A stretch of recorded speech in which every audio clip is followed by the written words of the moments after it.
All right, here we are again, picking up Strange and Awful History, 1902, Murat Halstead, Chapter 2. The inhabitants of St Pierre had been accustomed to count among the chances of their lives witnessing an actual volcanic eruption. Such a calamity was dreaded, but there was felt to be something in the nature of compensation if there must be a stupendous show in the making, the most of spectacular effects on the occasion. Clara King was a nurse of the Stokes children on the fated British steamer, the Roraima, Roraima, and was her stateroom the vessel at the rest of the harbor when the steward called her to, quote, look at Mount Pelée. She hastened to the deck and saw the vast black cloud coming down from the volcano. The steward ordered her to return to her saloon, saying, it's coming. Miss King then ran into the saloon. She experienced a feeling of suffocation, which followed by intense heat. The after part of the Roraima broke out in flames. Ben Benson, the carpenter of the Roraima, who is now in hospital here, severely burned, assisted Mrs. King and Margaret Stokes to escape. With the help of Mr. Scott, the first mate of the Roraima, he constructed a raft with life preservers. Upon this, Miss King and little Margaret were placed. While the raft was being constructed, Margaret's little brother died. Mate Scott took the water to the child at great personal danger, but it was unavailing. Shortly after the death of the little boy, Miss Stokes succumbed.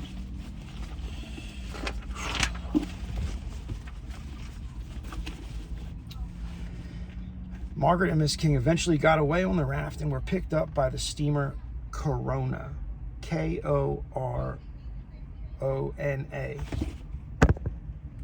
Corona, like Corona beer, like Kobe Bryant was buried in Corona Del Mar, and then the coronavirus and all that shit. Miss King did not sustain serious injuries. She covered the face of Margaret with her dress, but still the child was probably fatally burned. All who saw the black cloud and lived speak of it with awe and wonder, and of the deathly airs that came from the volcano and were charged with horrible gases from the inner world, for which there is no name that approaches descriptiveness. In a moment the living were dead. One of the expressions made at the moment of the destruction was that, quote, it fell from the sky so suddenly, it was convincing that, quote, the end of the world had come, unquote. It was death to breathe. The darkness could be felt. It was rent by rivers of lightning and flowers of many colors. The plain story of the shock and impending calamity at St. Pierre, May 8th, as appeared at Barbados in the words, quote, it suddenly became intensely dark. May 8th, mid-May, every 138 years. Among the accounts followed by a week of bursting of Pelée in the death clouds, is this, all the district for miles about St. Pierre is desolate waste. Even the whole appearance of the country has been transformed. Where there were hills, there are now deep crevasses, and where there were cultivated valleys, there are hills. It is not believed that there are any persons alive in the northern part of the island. Those who have not perished have fled either to this place or elsewhere along the coast. How many were lost in endeavors to escape in small boats and other islands will never be known. All that is certain is that many did take to the water in this way, and these, but were very few, have been heard from. There has been a heavy sea running. Over St. Pierre, all the country for miles around is still, even the middle of the day. A darkness from the great black canopy of the smoke that continues to rise from Pelée and spread out over the sky to the horizon. At considerable distances, where the big soufre of the volcano was, new craters have broken out. To add to the devastation, the rivers which took their rise from the vicinity of Pelée had overflowed their banks on the north side of the island, and wide areas of the country are underwater. By way of London, we have, from the British administrator of the Dominica, quote, the Martinique catastrophe is even more terrible than at first reported. Refugees who arrived this morning from the north end of the island state that new craters are opening in many directions. The rivers are overflowing their banks, and large areas of the north side of the island are submerged. Other districts are crowded with survivors. Almost total darkness continues. I do not believe that Guadeloupe will be adequately to relieve the stupendous distress. A scene on the deck of the Roraima is described by one of the crew who first took refuge in the hold, and when it became unbearably hot, went on deck. Quote, all about were lying the dead and dying. All were covered with hot mud and ashes. The dying were suffering terrible torture, little children moaning for water. I did what I could for them, but it was very little. I obtained water, but when it was held to their swollen lips, they were unable to swallow because of the ashes which clogged their throats. One little chap took water into his mouth and rinsed out the ashes, but even then could not swallow, so badly his throat was burned. He sank back unconscious, and a few minutes later he was dead. All aft the ship was afire, and from the land came draughts of terrible heat. At last, when I could stand it no longer, I sprang overboard, thinking that I might swim to the mouth of the harbor and thus escape. The water was almost hot enough to parboil me, but a wave soon swept in from the ocean, bringing it cool water that made life possible. Quote, I was caught in the receding wave, which was tidal velocity, and was carried out to sea. When on the second return of the wave, I was washed against the upturned sloop to which I clung. The panics of Fort-de-France were almost incessant for 2 weeks. The eruption of Pelée on the 20th, 12 days after the first Supreme demonstration, was extremely violent. So, incessant for 2 weeks. The eruption of 12 days after, so the 8th and the 20th. All right. Colossal columns of volcanic matter were ejected from the volcano, which rained huge hot boulders many feet in diameter on the ruins of St Pierre and the country near it from an enormous elevation and with fearful velocity. The volcanic clouds advanced until they reached Fort-de-France. The spectacle was appalling and beyond description.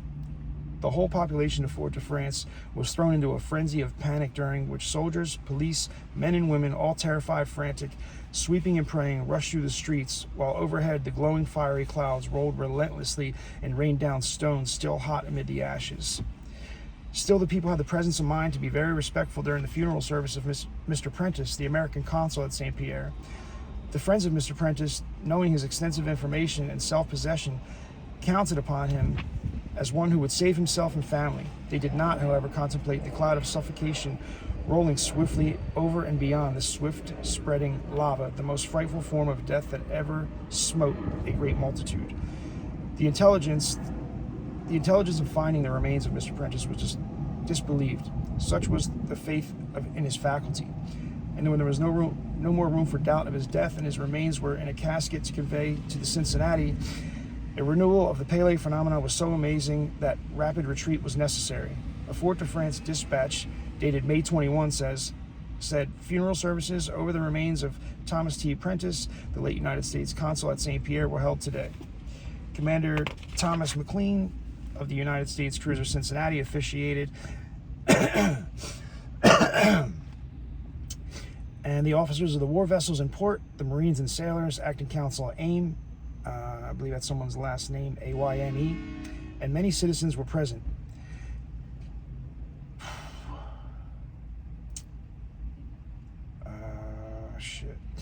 The funeral cortege passed between rows of people who bared their heads to the flag covering the coffin. The remains of the consul are buried under an acacia tree in the cemetery here. Surely the panic of Fort-de-France is accountable when 4 days after the Temple of Fire abolished the city, the authenticated facts were given in these terms. St. Pierre was destroyed not by lava and not by showers of red-hot rocks, but by an all-consuming blast of suffocating, poisonous, burning gas. Death came to the inhabitants instantly. It was not a matter of hours or minutes, it was a matter of seconds. They did not burn to death, they died breathing flame, and their bodies were burned afterward. What did I just see here? Surely the panic at Fort-de-France is accountable when 4 days after. So the number 4 in the Far East is associated with death. So in the Far East, like in Mandarin, when they say, in Mandarin, it sounds like death. When they say the number 4, it sounds like death in our language. So 4 is often associated with death, so much to the point where No parking no number 4 parking spaces, no number 4 on the payphones, no 4th floor, no 4th floor elevator button. Often associated with death, but it's interesting how often it comes up, like, in the natural order of things as well. All right.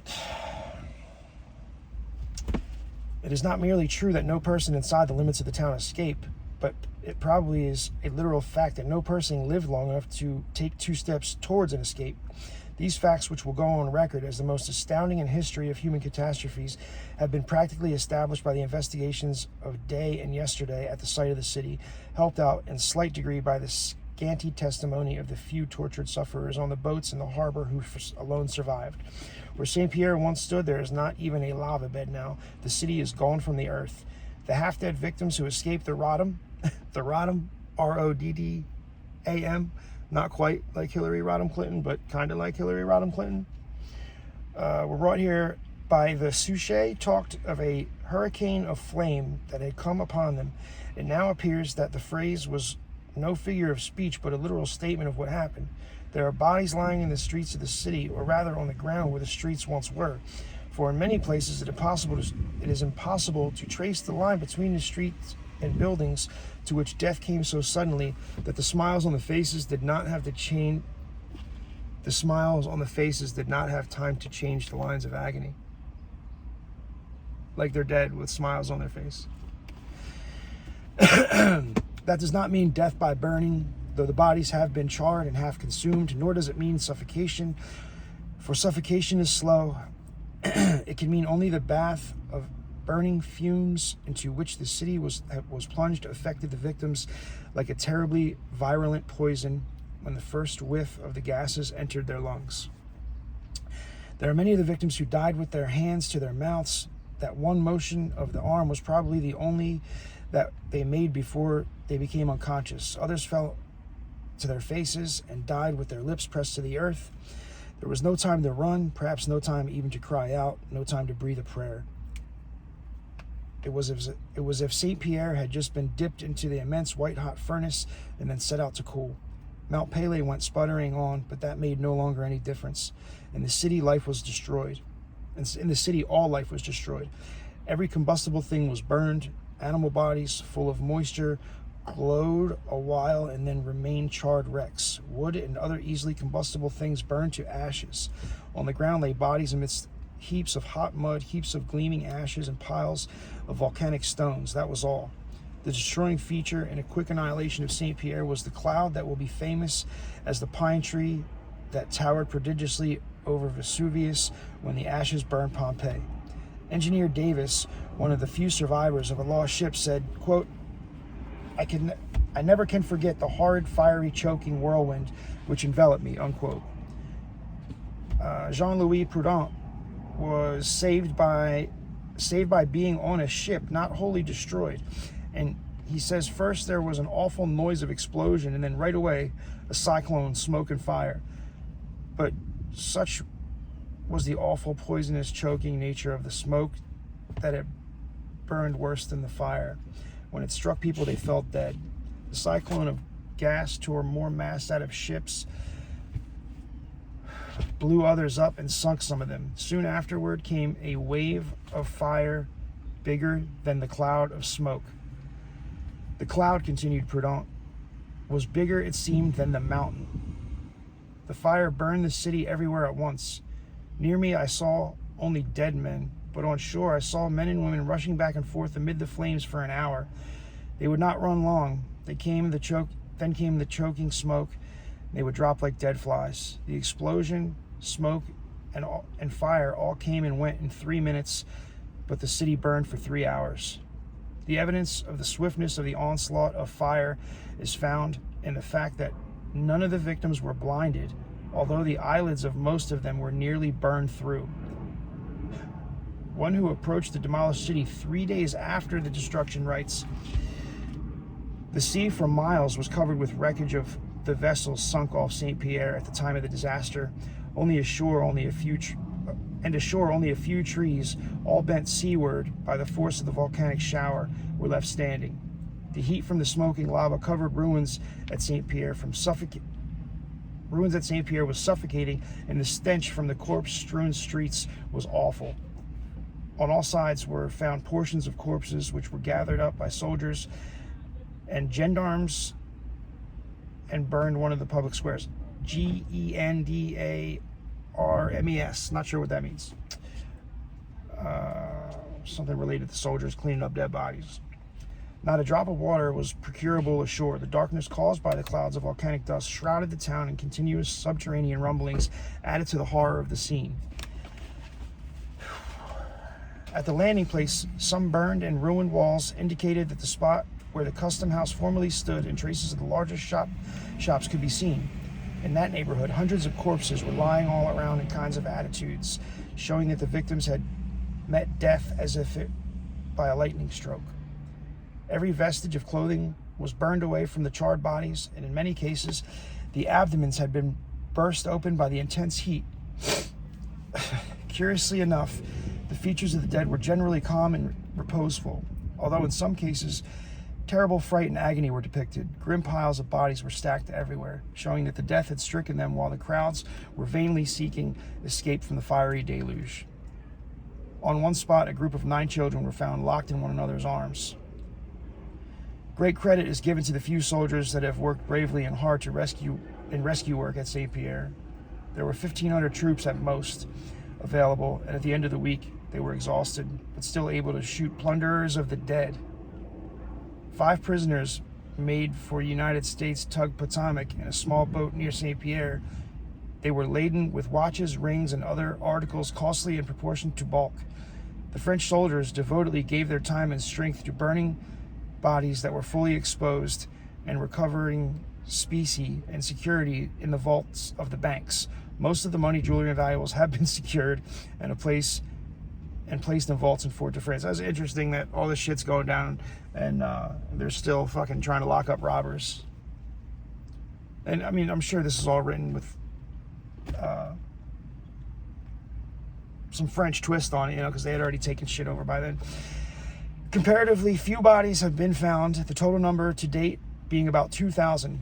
The most thickly populated parts of St. Pierre were buried under several feet of ashes and lava, and thousands of bodies were cremated until little remains. This lessened the danger of an epidemic, in spite of the efforts of the soldiers to dispose of such bodies as were exposed. The stench was terrible, and many of the rescuing parties were sickened and forced to hasten away from the dreadful sights and odors. Excessive heat, aggravated by blasts from the mountain fires, seriously increased the difficulties of the situation. The appearance of ghouls on the scene of a great disaster by flood or fire anywhere, or the outburst of a volcano, or the presence of plague, or any form of pestilence, has become a feature of the calamity. There is to be counted upon a considerable class of disorderlies who hold as the primary principle of wretched life that civilization is a failure and chaos must come again. The appearance of ghouls on the scene of a great disaster by flood or fire anywhere, or the outburst of volcano, or the presence of plague or any form of pestilence has become a feature of the calamity. There is to be counted upon a considerable class of disorderlies who hold as the primary principle of wretched life that civilization is a failure and chaos must come again. Just wanted to read that again. There were robbers in the midst of the smoking ruins of Chicago when the Great Conflagration made room for the greater city. Thieves and assassins rushed to the ruins of Galveston, and it was as necessary to shoot them as to burn the dead caught in the wreckage. That sounds kind of silly. It was necessary while the thunders of Pele were still shaking the island, and ashes fell like an infernal snow, with millions of stones from the waning crater crashing upon the ruins of the lost city. The martial law could be declared, and the prowling fiends shot down like wild raving beasts. A chaos of silent horrors, a writer of Fort de France said, was to be seen at St. Pierre, when the outlines of the streets were pelted with lava, where billows of viscid mud and sulfurous lava silently hove in enormous bubbles, which, as they broke, brought to the surface the charred bodies of human beings the hideout's brew had swallowed and disgorged. Wow. Above wheeled huge carrion birds, not daring to descend into terrible scene of such malignity. While at the sea, the overfed sharks reveled in acres of floating and dismembered corpses. Over all hung a nerve-tortured silence, forcing the unwilling throat to scream aloud lest brain should reel and sanity be lost in the agony of terror. To stand still was impossible. To go on with the knowledge that every step would bring to view some scene more haunting than all had gone before, scarcely less so. And St. Pierre and its appalling desolation portrayed above all else the repulsiveness of the noisome death and fear, the fear which makes the heart palpitate and the flowing of the blood through the veins become the keenest of torture. It was not only that charred and contorted bodies were at every step. It was not there was seen a family stricken as they fled from the home. It was not only the child and the grandparents side by side in hideous death.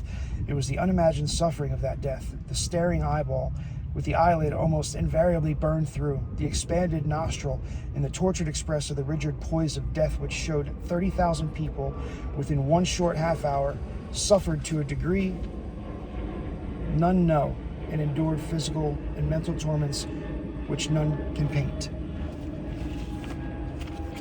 We're almost done 3. I shall return.